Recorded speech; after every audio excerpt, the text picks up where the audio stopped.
दोस्तों नमस्कार, मैं जगन्नाथ गौतम। देश रोजाना यूट्यूब चैनल पर आपका स्वागत है।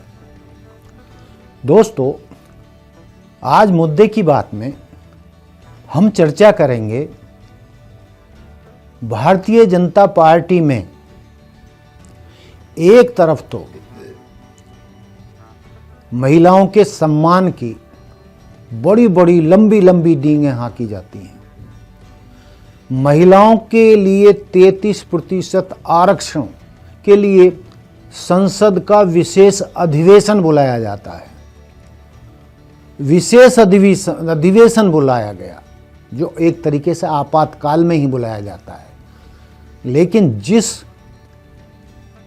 उस विशेष अधिवेशन में महिलाओं को 33% आरक्षण का बिल पास किया गया, आज तक ये पता नहीं है कि वो 33% आरक्षण बिल पास तो हो गया,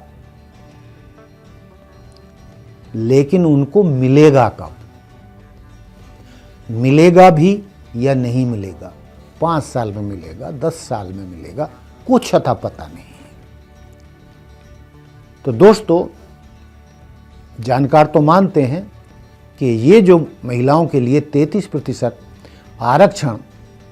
आरक्षण बिल पास कराया गया, वो केवल महिलाओं के वोट लेने के लिए और लोकसभा चुनावों के मद्देनजर वो बिल पास कराया गया। लेकिन हकीकत क्या है? एक तरफ हम महिलाओं के सम्मान की बात करते हैं, बेटी पढ़ाओ की बात करते हैं, महिलाओं के उत्थान की बात करते हैं, लेकिन दूसरी तरफ बुद्धिजीवियों का ये मानना है, भाजपा के अनेक नेताओं का ये मानना है कि जो महिला नेता गिनी चुनी राष्ट्रीय स्तर की टॉप की महिला नेता हैं भाजपा में,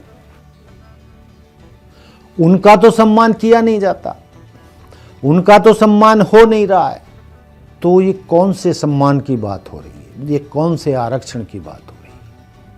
वैसे तो एक ये लंबी फहरिस्त है महिलाओं की, भाजपा है, जिनको उनके कद, उनकी बुद्धि, उनके भाषण देने की कला और जनता पर पकड़ के बावजूद उनको किनारे लगाने का काम किया जा रहा है। और दूसरी तरफ देश की आधी दुनिया यानी महिलाओं के वोट बटोरकर सत्ता में लौटने के लिए महिला आरक्षण बिल पास कराया जा रहा है। अब आप कहेंगे मैं कहना क्या चाहता हूं? दोस्तों, मैं ये कहना चाहता हूं कि आप सुश्री उमा भारती जी का नाम तो जानते ही हैं। वो भाजपा की फायर ब्रांड नेता है। वो कई बार सांसद बनी है, मध्य प्रदेश की मुख्यमंत्री रही हैं, केंद्र में मंत्री रही हैं और राम मंदिर आंदोलन की अगुवा रही है।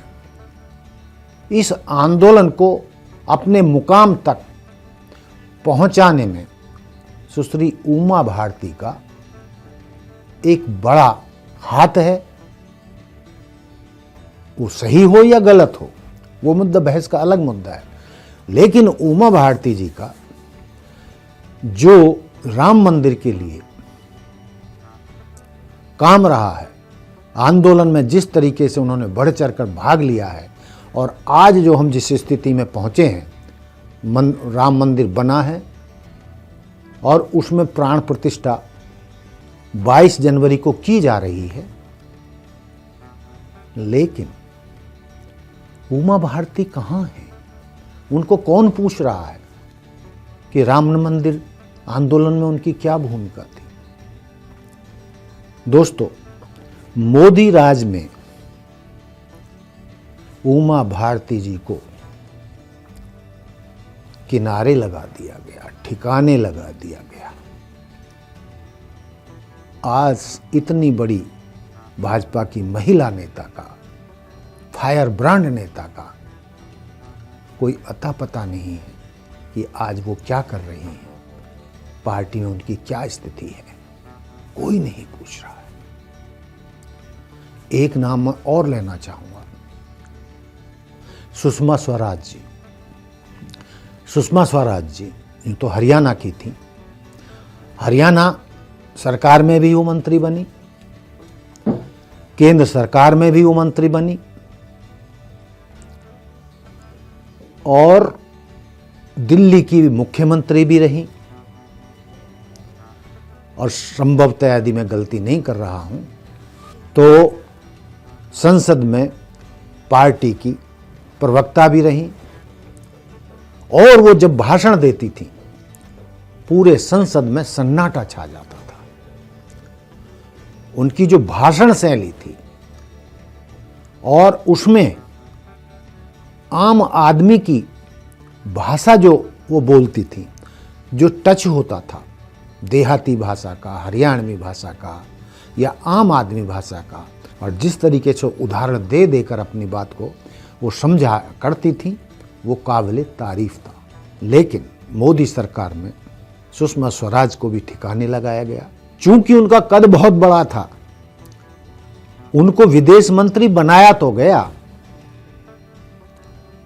लेकिन विदेश मंत्री की जगह विदेशों की यात्रा कोई और ही करता रहा। वो तो बस नाम की विदेश मंत्री रही। दुर्भाग्य से आज वो हमारे बीच में नहीं है। लेकिन मोदी राज में भाजपा की ही नहीं, हिंदुस्तान की एक बड़ी महिला नेत्री का अपमान हुआ। अब आ जाते हैं तीसरी महिला की तरफ।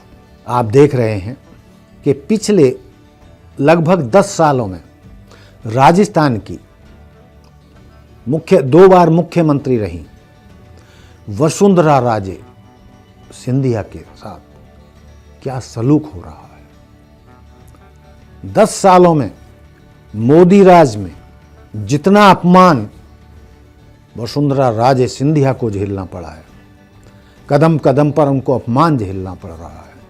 कद्दावर नेता होते हुए भी, भाजपा की खास नेता होते हुए भी, चूंकि विजय राजे सिंधिया भाजपा यानी भारतीय जनता पार्टी के निर्माण करने वालों में से एक थी। भारतीय जनता पार्टी को खड़ा करने में वसुंधरा राजे की माता राजमाता सिंधिया, विजय राजे सिंधिया का बहुत बड़ा योगदान था। उस योगदान को भी भुलाकर पार्टी के सर्वोच्च नेताओं ने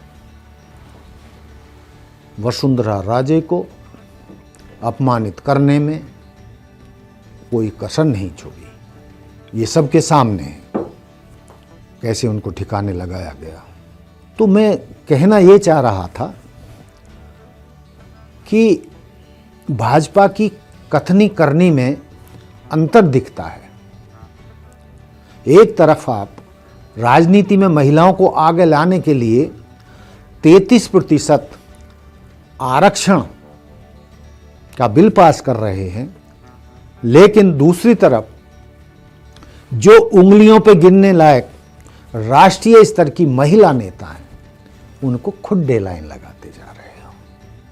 तो ये मेरी समझ से बाहर है, देश के बुद्धिजीवियों की भी समझ से बाहर है, देश के पत्रकारों की समझ से भी बाहर है।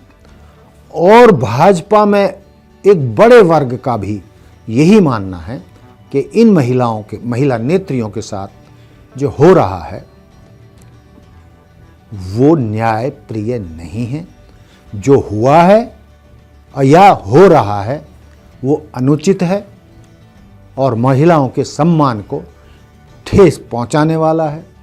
और जो घोषित नीतियां हैं भाजपा की महिलाओं को आगे बढ़ाने की, ये उसके विपरीत है। कथनी करनी में अंतर है। तो दोस्तों, मेरा यही कहना था कि किसी भी पार्टी की कथनी और करनी में अंतर नहीं होना चाहिए।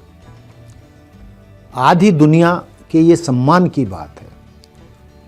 यदि हम भारत की आधी दुनिया की बात करें या महिलाओं की बात करें, जहां सैकड़ों पुरुष सांसद, विधायक हैं, मंत्री हैं, वहीं महिलाएं उंगलियों पर गिनने लायक हैं। चाहे संसद हो, चाहे विधानसभा हो, उसके बावजूद यदि पार्टी की नीति महिलाओं को खुड्डे लाइन लगाने की हो तो ये कथनी और करनी में अंतर तो कहा जाएगा।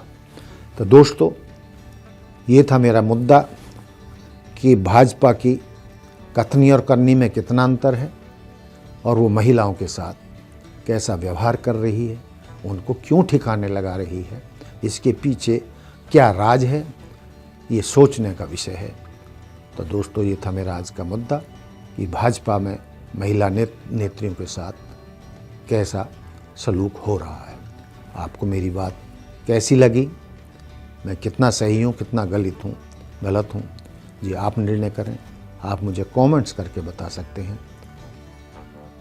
कल फिर मिलते हैं एक नए एपिसोड में नए मुद्दे के साथ। देखते रहिए देश रोजाना। जय हिंद, जय भारत, जय संविधान। नमस्कार।